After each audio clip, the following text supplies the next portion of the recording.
और आज मैंने देखा, मैं जितने विजय रथ में गया, मुझे नहीं पता था पहले, क्योंकि दिल्ली फंक्शन करते थे, आधी भीड़ महिलाओं की होती है, आधी पुरुषों की होती है, आधी महिलाओं की होती है, आधी पुरुषों की होती है। फिर आज मैंने बैठे बैठे सोचा, चल देहरादून आए तो डी से देहरादून, डी से धमाका कर ही देते।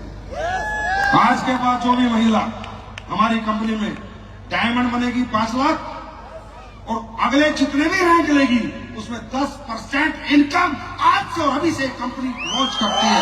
10% इनकम करती है।